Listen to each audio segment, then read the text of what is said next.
feel the end and it's near. The day of reckoning's here, the sound of deafening fear. You gon' die if you try. You just might get a little bit of trouble. K-O-I-F-E, right in your side. You would never see me coming.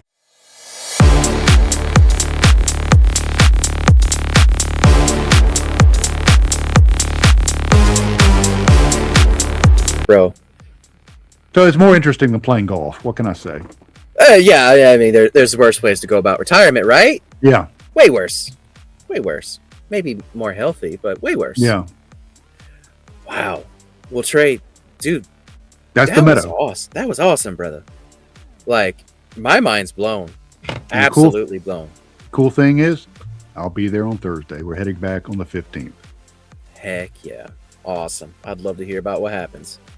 Well, bro, thank you for doing this. You're quite welcome. All right. Thank you for having me. Yeah. Question for you. Mm-hmm. Do you got 15 minutes extra of a story that you can tell? Oh gosh, 15 minutes. Once there was a man from Nantucket. No, I'm kidding. No, I mean, if you kind of whatever's on your mind. I mean, this stuff there's such a rabbit trail in this stuff. Yeah. Well, if you do, I'd love to make an overtime episode with you, and we'll just throw a little something at the wall. Nothing is coming to mind. Unfortunately. Okay.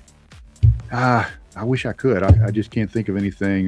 We've got the Meadow. We've got some of our other stuff we have going on. One of the interesting things is the weird thing about the ambient temperature of these creatures. We're seeing that. It's like these creatures are just. It's like they're just barely into our realm of existence, and that goes back in. I was at a Bigfoot conference years ago. That's how I met Bob. I had a T-shirt that said "Paranormal Investigator," and all these Bigfoot guys back in like 2012, were giving me the stink eye. Some of the big names were like, "Yeah, wow, what's that ghost guy doing here? Whippersnapper," and yeah. And what's really funny is, so I was invited by one of the speakers. I was staying with him in his cabin, with his team. And so I'm listening because I've always had an interest in Bigfoot. So I'm kind of chilling out, listening, and taking it all in. And, you had Ron Moorhead's up there, and all these other names, right? And so during the the breaks and during the mixer, I'm kind of standing around, and I had these guys come up to me and they go, "Hey, I don't want anyone to see me talking to you, but hey, I've had this happen to me when I was out Bigfooting. I had these orbs, and it doesn't make any sense. I heard people singing and talking, it wasn't like grunts. It was like people, but there was nobody around me. I had these shadows moving around me and so I think that now here we are, in, the year 2026 is thankfully, I didn't think I'd see it in my lifetime, but finally these different disciplines are starting to say, let me peel back, the corner of that and kind of look into the Bigfoot world a little bit, or look into the UFO world a little bit. Maybe there's something that they have to offer. And I think through, talking to people like, Josh Cutchin, and other people that are really starting to look at this in a very broad, thing. One of my really good friends is, I don't know if you know Katie Page. I've actually been to the Colorado Ranch. She took me out there to the Colorado Ranch that she had all her experiences at, and that were okay. Dr. Leo Sprinkle wrote the stuff for ARPO and all of that. So I've been there, and I've seen the UFO scorch landing site. And I've seen the cistern, and I've been back in the woods where the boxer cube was that they experienced. So the more I talk to people, it's like we have got to really start looking at this stuff from many, many different angles. And it's one of those really cool kind of gestalt things where the whole is greater than the sum of its parts. The phenomena is greater than just the Bigfoot or the UFO or the ghost. It's right. Much more important than that. And I think that I think we're kind of moving along the right track. I talked to a pretty well-known engineer, and I'm not going to give his name out because it was a private conversation, but the guy's a friend of mine, and he's been on the Skinwalker Ranch TV show. People would recognize him. But we were talking one night on the phone, and he says, he goes, "I'll be honest with you." He goes, "I designed this equipment, and we've captured some amazing stuff." And he says, "But I think the breakthroughs are going to come from your realm, in the psychology realm." He goes, "I think that's really where it's at." because I think we're dealing with something much more significant than like nuts and bolts and matter. It's something much more metaphysical. Right. And so I think, I think we're making really cool strides. I think we're making really neat discoveries. I think trying to leverage, and I recommend anybody that does research, really look out there and look and open up your toolbox and see what you have in there, and take other tools from the other disciplines, like going out into an area that has Bigfoot sightings and using the Estes method. You're crazy. Well, no, I'm not, because I've got results. So try the Estes method. Of course, the God helm is kind of a very expensive piece of equipment, but if you know somebody that has something like that, go out to your area and try that. Start, having people write down their dreams, write down their perceptions, because as I talked about, at the very beginning of this broadcast, it's empirical. Yep. It's data, it's EMF readings, it's radiation, but it's also experiential. And the best piece of detection equipment that you can take out into a field or into an area of high strangeness is a human being, because they trump everything else. A human being can detect things that equipment can't.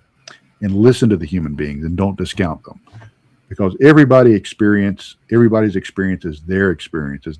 That's their lived experience, and no one experience is any more important than anybody else's. Bro, that was beautiful. I didn't know you were a poet. No, I was a poet and didn't know it. No, I mean, obviously, I take this stuff real serious. And I think that, and I think you have to be a bit of a philosopher, in this business. You can't just be a nuts and bolts guy, because you're gonna literally miss the forest for the trees. Well, there's that, and there's also the fact that it'll drive you crazy too, because you're just sitting there, be like trying to find the answer, and it'll take you down some dark paths if you're not careful. It will, and it's kind of like an analogy I use when I lecture is, imagine a forest, okay? And in this forest is an anthill, and you got all these ants doing their little ant thing, and the Forestry Service comes through and they build a road, a blacktop road. So the ants are out there, foraging, and they run across the edge of the asphalt, and they're like, what is this? We don't even know what this is. Right. So they sit there and they start sending their little ant pheromones, trying to communicate with it. And it's a friggin' road. It has nothing to do with them. We're the ants. And whatever this NHI is doing, it might involve us or it might not. They might be doing their own device. And I don't mean devices like mechanic, but something of their own device, their own, reasons that have nothing to do with this. And another analogy I use is, imagine you're in a neighborhood and there's a section of sidewalk that has to be repaired. So the city sends out their workmen and they pour the concrete, and they're down there smoothing out the concrete with their screes, making it nice and smooth. So this little boy comes along, kind of like Dennis the Menace, like a little chattery little, not a mean kid, but just kind of obnoxious and, kind of asks a bunch of questions. So the kid's standing there watching the men work on the sidewalk, and he started jabbering, just asking a whole bunch of questions like that. And the workmen have three choices. Okay, they're doing something that has absolutely nothing to do with this kid. They have a job to do. So their three choices are this: is they can look at the kid and go, "Get out of here," and scare the kid off. Okay, or they could just flat out ignore the kid and continue on with their mission. Or really cool, they might engage with the kid a little bit. We're the kid stumbling across whatever these NHIs are doing. So maybe, they'll talk to us. Maybe they won't. Maybe whatever they're doing has nothing to do with us. Maybe it's like, a addle-minded, chimpanzee trying to figure out a Swiss wristwatch. It just, we're not going to get it.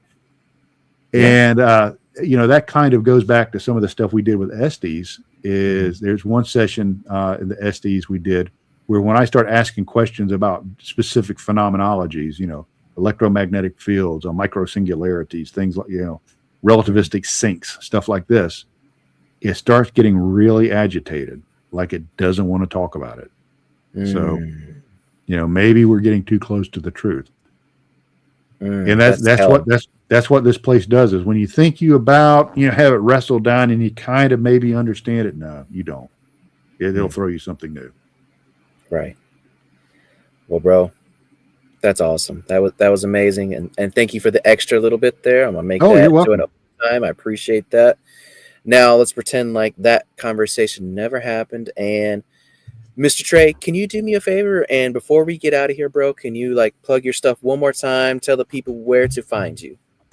Yes, the best place to find me is go to the alley behind the liquor store. Look under the greasy cardboard box. I'm usually asleep under there. No, I'm kidding. That's not where I sleep. No, you can find me at TreyHudsonResearch.com. And I have links to all the books and films and everything.